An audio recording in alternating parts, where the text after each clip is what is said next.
Buenos días. Vamos a comenzar a estudiar el libro de Nehemías en el capítulo 5.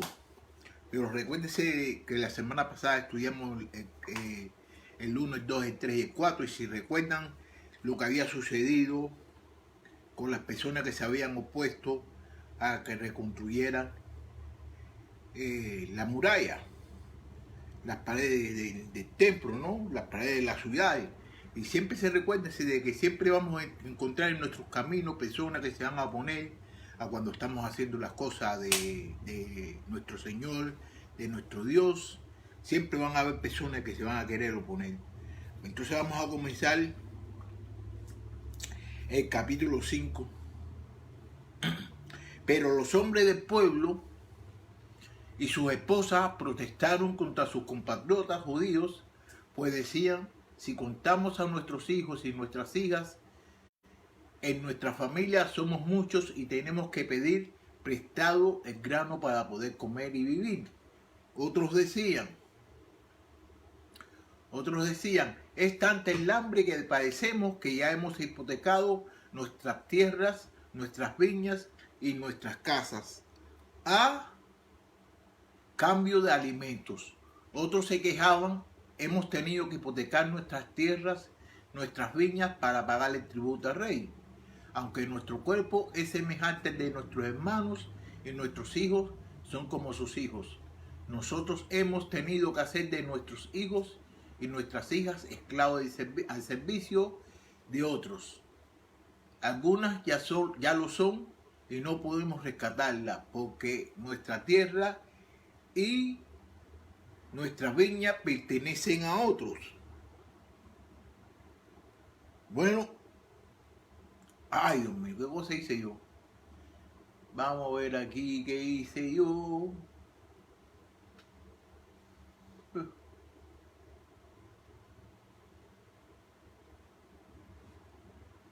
Déjame ver qué hice yo aquí.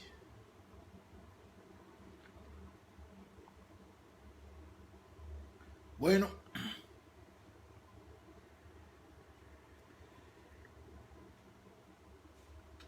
déjame ver un momento que me fui para atrás.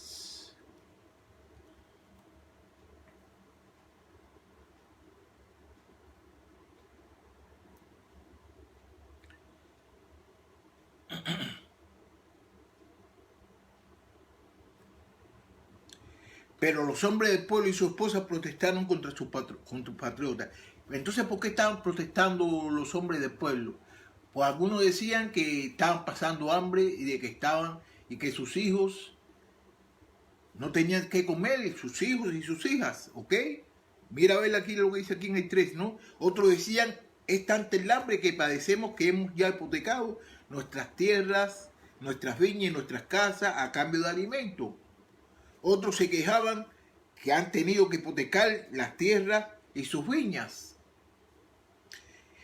Y dice que de todos modos, que aunque ellos son hermanos, que son hermanos de unos a otros, semejantes unos a otros, que como ellos van a estar haciéndose los mismos, van a tener el servicio, van a ser esclavos de ellos mismos. Algunos ya son y no podemos rescatarla porque nuestras tierras y nuestras viñas pertenecen a otros. Entonces fíjate lo que están haciendo ellos, ¿no? Ellos se están prestándole dinero déjame no irme adelante, ¿ok? Vamos a empezar aquí, vamos aquí en el 7 ahora. Cuando escuché sus quejas, me enojé mucho. Ese es Jeremías, fíjate, dice: cuando se escuché sus quejas, me enojé mucho. Pero reflexioné acerca de lo que iba a decir. Luego convoqué a los hombres importantes y a los oficiales de templos y le dije: ¿son capaces de exigir altos intereses de sus hermanos? Y también le dije: de acuerdo con nuestras posibilidades, nosotros rescatamos a nuestros hermanos judíos que habían sido vendidos como esclavos a otros pueblos. Y ustedes se atreven a vender a sus propios hermanos entre nosotros mismos. ¿Y cómo nos supieron responder? Bueno, entonces fíjate lo que sucede aquí, ¿no? En el 6. De que Jeremías, cuando escuchó las quejas de ellos, se enojó mucho. Entonces, ¿qué hizo después que se enojó mucho acerca de lo que había oído? De que los hermanos estaban vendiendo a las hijas y no tenían dónde comer, no tenían por qué, porque le estaban poniendo, le están cobrando mucho los impuestos cada vez que tenían una deuda. Entonces, ¿qué hizo él? Se enojó. Pero entonces él se enojó y ¿qué hizo? Pero reflexionó acerca de lo que iba a decir. Antes de hablar con esas personas con los cuales él se había enojado, es que hizo, reflexionó. ¿Qué quiere decir? Que pensó lo que le iba a decir, porque muchas veces, hay veces que cuando nosotros estamos enojados, decimos cosas que no vienen al caso y hieren a las otras personas. Entonces, ¿qué hizo? Él reflexionó y le dijo lo que le tenía que decir, pero se lo dijo ya cuando él había reflexionado, cuando él ya le había analizado las cosas que él iba a decir. Pero a veces que nosotros nos enojamos y ¿qué hacemos? Empezamos a decir las cosas así y decir las cosas, hasta decimos cosas que no vienen al caso, y entonces eso no es bueno. Y entonces él hizo una cosa que nos enseña a nosotros, que cuando nosotros enojarse, uno se puede enojar, pero uno se puede enojar y hacer las cosas constructivamente, no enojarse y pecarse, porque cuando tú te enojas, casi siempre cuando nosotros nos enojamos, pecamos, ¿ok? 8. Y también le dije, de acuerdo con nuestras posibilidades, nosotros rescatamos a nuestros hermanos judíos que habían sido vendidos como esclavos a otros pueblos. Y ustedes se atreven a vender a sus propios hermanos entre nosotros mismos. Y como no supieron responder, prefirieron callar. Entonces Jeremías le dice, pero acá, ¿y cómo ustedes van a estar vendiendo a sus mismos hermanos? Entonces se lo dijo, él estaba enojado, pero se lo dijo en un tono aceptable, en un tono de cuando uno se enoja, uno tiene que meditar y pensar las cosas que uno va a decir para hacerlo en un tono correcto. Entonces, ellos que hicieron, se quedaron callados. 9. Pero añadí esto. ¿Qué están haciendo? No está bien. Esto que están haciendo no está bien. Demuestren temor por nuestro Dios. Así no tendremos que avergonzarnos delante de nuestros enemigos de otros pueblos. Entonces le dice, pero ¿qué es lo que están haciendo? Eso que están haciendo no está bien. Y verdaderamente eso es lo que estaban haciendo ellos, no estaba bien. 10. Mis hermanos y yo también le hemos prestado dinero y grano para que ellos puedan sobrevivir. Dejemos cobrarles intereses. Entonces le está diciendo que él también y sus personas que están trabajando con él, ¿no? Le han prestado dinero al pueblo. ¿Y qué hicieron? Que ellos no le cobraban intereses, no le cobren intereses para que puedan sobrevivir. 11. Yo les ruego que hoy mismo le devuelvan sus tierras, sus viñas y sus olivares y sus casas, más la centésima parte del dinero, del grano, del vino y del aceite que le cobraron por intereses. Entonces le está diciendo que le devuelva todas las cosas que ellos le han cobrado por intereses. ¿Me entiendes? Porque eso no es bueno. Y ellos les dijeron, así lo haremos, vamos a devolverle lo que le habíamos cobrado, no tendrán que pagarnos nada. Entonces reuní a los sacerdotes y los comprometí a cumplir lo que había acordado. Luego sacudí mi vestidura y les dije, así como yo he sacudido mis vestiduras, que Dios sacuda de su casa a quien no cumpla con este acuerdo, que lo eché afuera. Y el pueblo dijo, amén. Y alabó el Señor y empezó a poner en práctica todo lo que habíamos acordado. Entonces, ¿qué hizo? Cogió y le dijo, mira, reunió a todo el pueblo, reunió a todo el mundo y le dijo, mire, tenemos que hacer, debemos dejar de cobrarle impuestos a todas estas personas. Entonces cogió y se rompió la ropa y se sacudió la ropa. ¿Y qué dijo? De la misma forma que se sacudió la ropa, la persona que no cumple el pacto, que Dios le sacuda la casa y que lo echa fuera. ¿Tú me entiendes? Todo el mundo estuvo de acuerdo y vamos a ver si cumplen la promesa, el acuerdo que hicieron con Nehemías. Okay. 14. Durante 12 años, desde el día en que el rey Artajerjes me nombró gobernador de la tierra de Judá, es decir, desde el año 20 de su reinado hasta el año 32, ni mis hermanos ni yo nos alimentamos con las contribuciones que yo recibía como gobernador. Entonces cuando él estuvo gobernando para el rey de Jerjes, ¿no? Ellos no cobraban nada, ellos no se beneficiaban de los alimentos que el gobernador le daba, que el rey le daba. En cambio, los gobernadores anteriores a mí abrumaban al pueblo y le cobraban 40 monedas de plata por el pan y el vino que le vendían. Aún sus mismos criados se creían superior y se aprovechaban del pueblo, pero yo no me aporté así por mi temor a Dios, que hizo que los demás gobernadores que estaban antes que él, que hacían, le cobraban impuestos a la gente y le cobraban las cosas, hasta los mismos criados de los gobernadores se hacían más importantes que el mismo gobernador y le cobraban los impuestos a la gente del pueblo, y que él no hizo eso. ¿Por qué él no hizo eso? Porque él temía a Dios, él le teme a Dios. 16.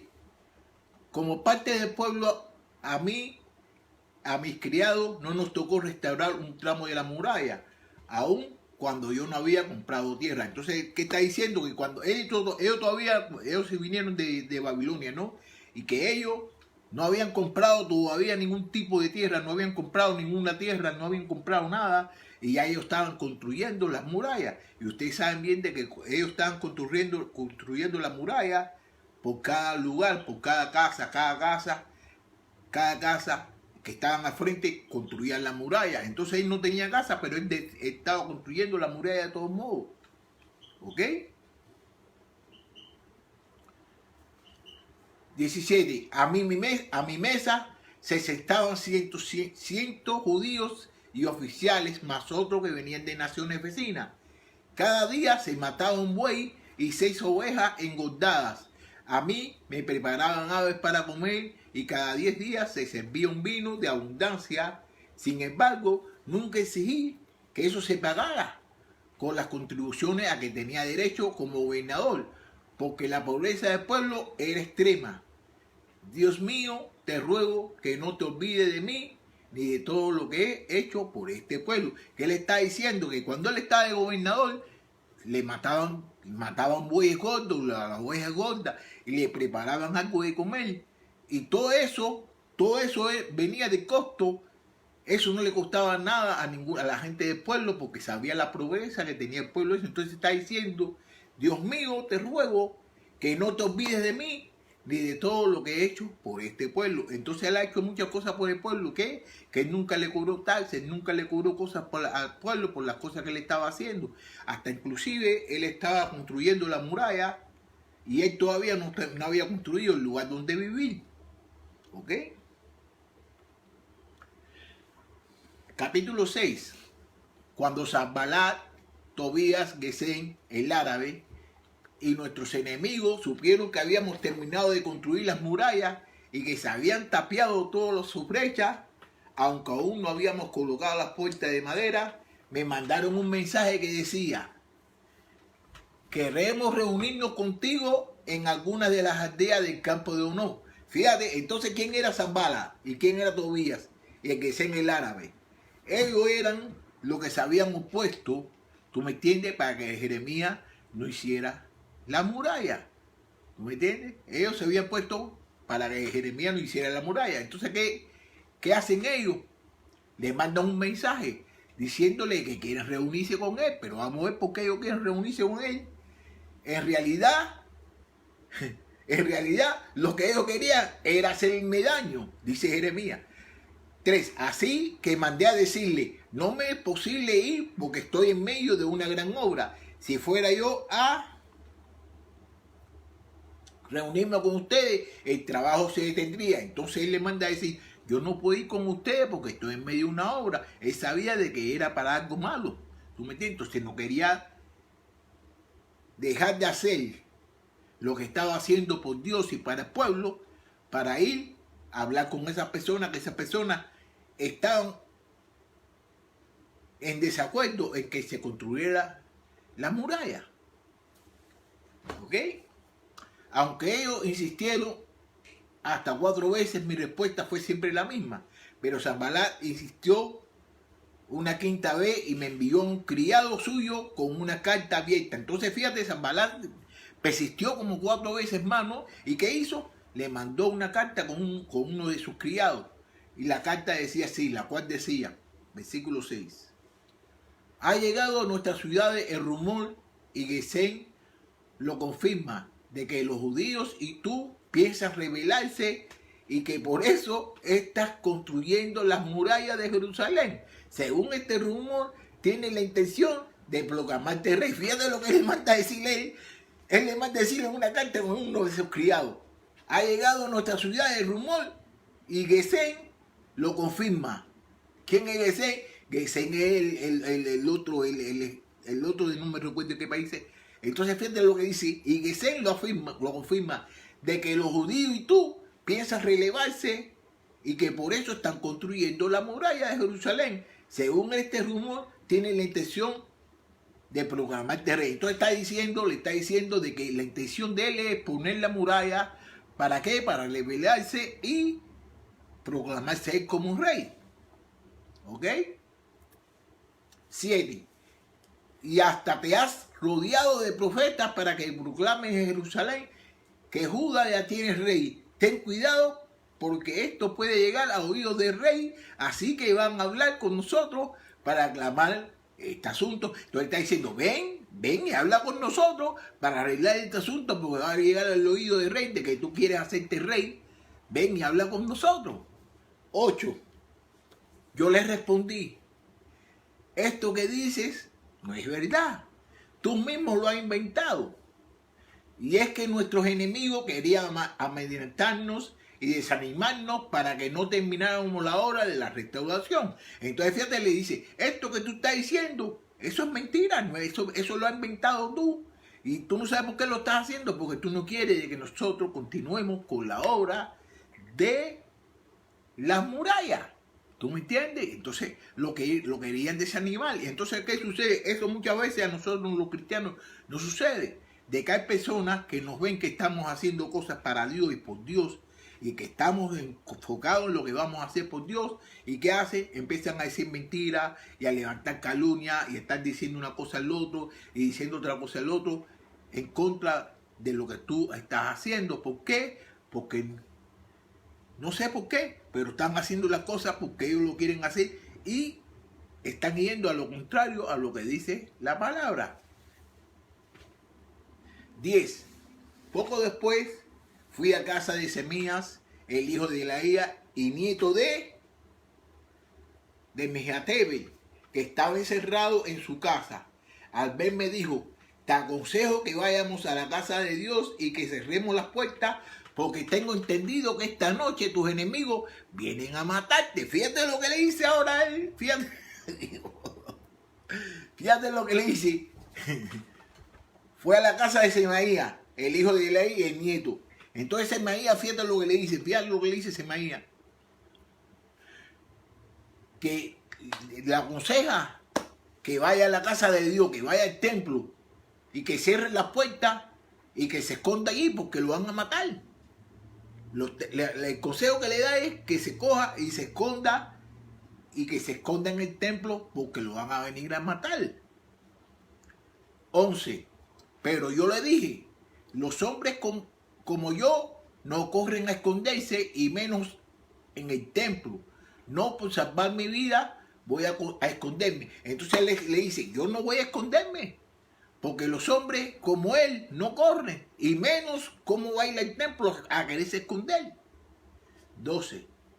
Y es que me di cuenta que Dios no lo había enviado, sino que hablaba así porque Tobías, Sanbalat lo habían sobornado. Entonces era un profeta, pero un profeta que en vez de estar hablando para Dios, está hablando para quién, para Tobías y para Sanbalat, que son los enemigos de él. Entonces él está diciendo de que vaya para el templo. Entonces él se dio de cuenta de eso, de que Dios no lo había enviado. ¿Tú me entiendes? 13. Para amedrentarme y hacerme pecar y para que ellos me difamaran y pudieran hablar mal de mí. Entonces él le dijo eso, ¿no? ¿Para qué? Para que él se metiera en el templo. Entonces que Tobías y Sanbalat hablaran mal de él y se pusieran a hacer cosas en contra de él. 14. Dios mío, toma en cuenta lo que Tobías y Sanballat están haciendo en mi contra. Y no te olvides de la profecía Noadías, de la profetisa Noadías, ni de los otros profetas que intentaron amedrentarme. Fíjate, entonces ahora, ¿qué hace él?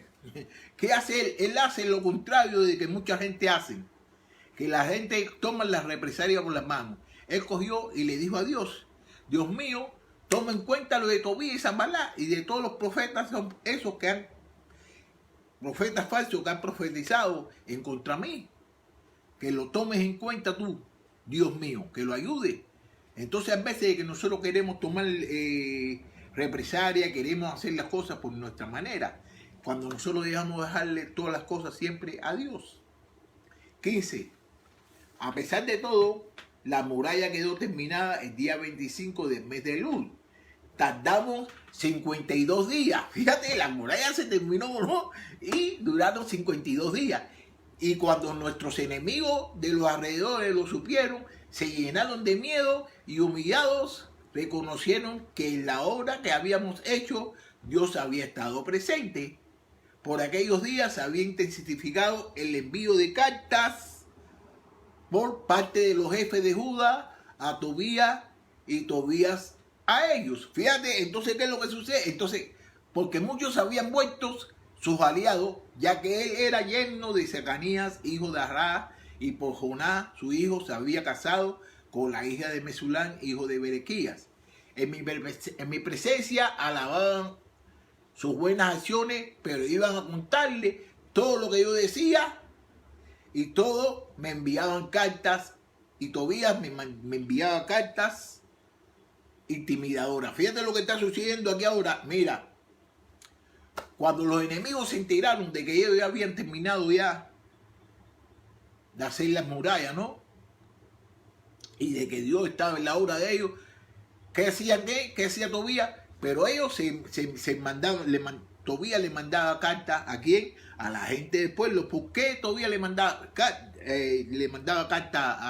a la gente del pueblo? Porque Tobías se había casado, era aliado, era yerno de Secanías, hijo de Ará. Y porque Jonás, su hijo, se había casado con la hija de Mesulán, hijo de Berequías. Entonces, fíjate lo que había sucedido. Entonces se recuerda que en los capítulos anteriores habíamos estudiado de que las mujeres, los judíos se habían casado con gente de otras ciudades. Y entonces ese hombre ya tenía formulado personas porque ya estaban casados. Su hijo estaba casado con israelitas. Entonces ya estaban unidos. Entonces, ¿qué hacían? Se escribían uno a los otros.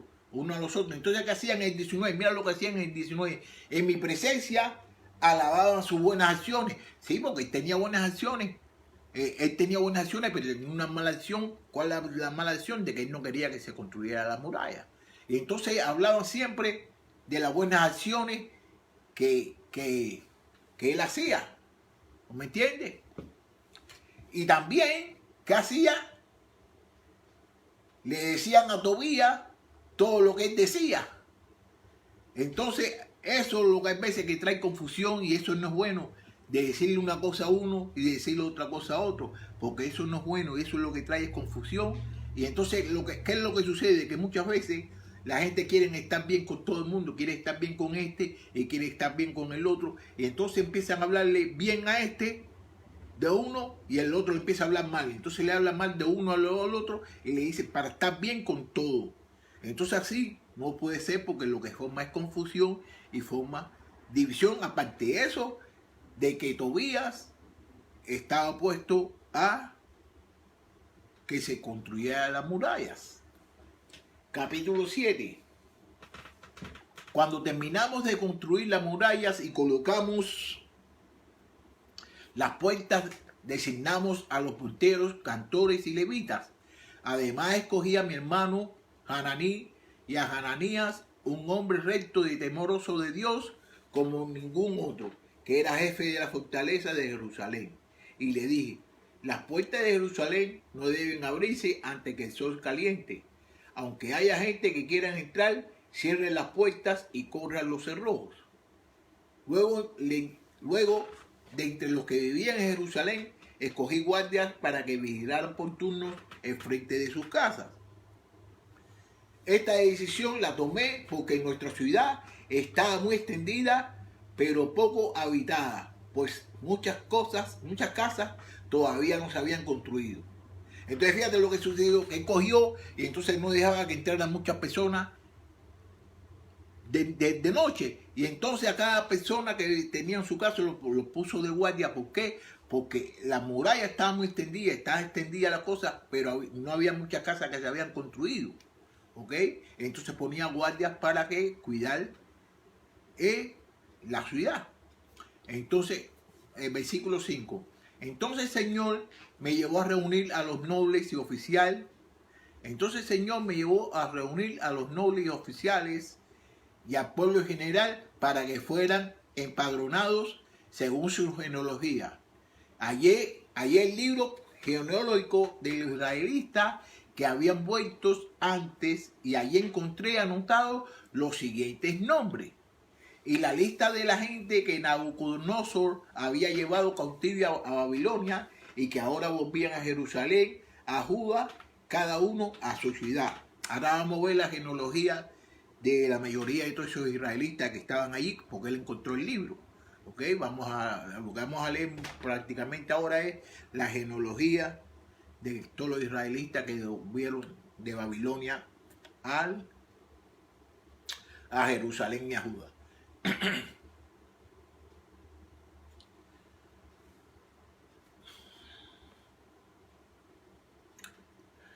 Los jefes que volvieron con Jerubabel fueron Josué, Nehemías, Azarías, Ramías, Nahamania, Maluqueo, Bisán, Misperet, Bigbei, Nehum y Baná. El número de israelitas fue el siguiente: los descendientes de Paros, 2162, los descendientes de Sefatías, 372, los descendientes de Alajá, 652, los descendientes de Pahat, Moabat, que fueron hijos de Josué, de Jehová, y 2818, los descendientes de Alán, 1254, los descendientes de Satú, 845, los descendientes de Zacaías, 770, los descendientes de Binaú, 748, los descendientes de Bebai, 728, los descendientes de Asgad, 2622, los descendientes de Adonicán, 667, los descendientes de Bigbei, 2077, los descendientes de Adín, 655, los descendientes de Ater, hijo de Ezequías, 98, los descendientes de Jasún, 328, los descendientes de Besaí, 324, los descendientes de Jarif, 112, los descendientes de Gabaón, 95, los varones de Belén y de Nefotá, 188, los varones de Anatot, 128, los varones de Bet Asmabet, 42, los varones de Kiriat Yerim, Carifa, Cafira y Berot, 743, los varones de Rama y de Jeba, 621, los varones de Micmax, 122, los varones de Betel y de Jaí, 123, los varones de Nebo, 152, los descendientes del otro Elam, 1254, los descendientes de Jarén, 320, los descendientes de Jericó, 345, los descendientes de Lot, Hadid y 721, los descendientes de Sena, 3930. Bueno, ahora estamos aquí leyendo la genealogía de todos los israelitas que habían venido de Babilonia, que ahora habían construido el templo y entonces ya terminaron de construir las murallas. Entonces una de las cosas, ¿no?, de que podemos ver de que Dios siempre le ha gustado tener la genealogía, que quiere saber Dios quiere saber y quiere tener siempre a todas las personas reunidos en orden. Y quiere tener a todas las personas en sus tribus y todas las personas que sigan con sus familiares. Y eso es una de las cosas fundamentales que Dios quiere. Y especialmente ahora de nosotros. Todos nosotros estamos en Cristo. Todos nosotros somos familiares. Todos nosotros somos una familia. Todos nosotros somos uno. Y todos nosotros tenemos que vivir uno para el otro. 39. Los sacerdotes, los descendientes de Jedías, de la familia de Josué, 973. Los descendientes de Imer, 1052. Los descendientes de Pajur, 1247. Los descendientes de Harín, 1017.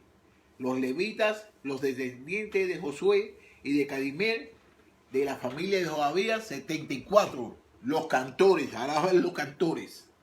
Los cantores, los descendientes de Asaf, 158. Los porteros, los descendientes de Salum, de Ater, de Tamón, de Acub y Gatita. Y de Osabías, 138 en total. Ahora los sirvientes del templo. ¿Quiénes eran los sirvientes del templo? Los levitas, ¿no? Ahora los sirvientes del templo. Los descendientes de Sijá, de Jasufá y de Tabor. De Queros, de Siga, de Padón. De Levana, de Hagaba, de Salmei. De Hanán, de Ider, de Gahar. De Raía, de Resín, de Necoda. De Gazán, de Usa, de Pasejé, de Besaí, de Mejunín, de Nefusín, de Bakú, de Babucú, de Jajucaf y de Jajur, de Balud, de Mejida, de Jalzá, de Barcos, de Cisara, de Tema, de Nesía y de Jastafía. Ahora vamos aquí a los descendientes de los siervos de Salomón. Estos son los descendientes de siervos de Salomón. Los descendientes de Sotai, de Soferet, de Perida, de Jala, de Darcón, de Gidel, de Cefatías, de Yatil, de Poqueret, de Hasebayin, de Amón, todos los sirvientes del templo y los descendientes de los siervos de Salomón, 392. Oh, mira, los descendientes de Salomón eran 392. 61. Hubo otros que también volvieron a Jerusalén y que provenían de Tehemalat, de Tejalsa, Kerub, Adón y Mer, pero que no pudieron demostrar su genealogía ni la de sus padres, ni si eran o no israelitas. Y asimismo le pasó a Tobí. Tobí también era eso, que él no pudo relacionarse con la genealogía de sus padres y no sabían si era israelita o no. Mira, me adelanté, ahora vamos a hablar aquí de Tobías. Eran descendientes de Lea, de Laí, de Tobías y de Necona. 642 en total. Esa gente eran descendientes de ellos, de Tobías, que ellos no se sabía la genealogía de ellos, porque no se había visto en los registros. Eso lo podemos ver en el capítulo 7, versículos 61 y 62. 63. De los sacerdotes, los hijos de Jabías, de Cos y de Basilei. Este se casó con una de las hijas de Basilei, el Galadita, y tomó el nombre de la familia de ella. Estos buscaron en vano el registro de su genealogía y como no lo hallaron, fueron excluidos de la sacerdotía. Fíjate, amigo. Mira, de los sacerdotes, los hijos de Jabías, de Cos y de Basilei, este se casó con una de las hijas de Basilei, el Galadita, y tomó el nombre de la familia de ella. Estos buscaron en vano, ¿qué? El registro de su genealogía, y como no lo hallaron, fueron excluidos de la sacerdocio.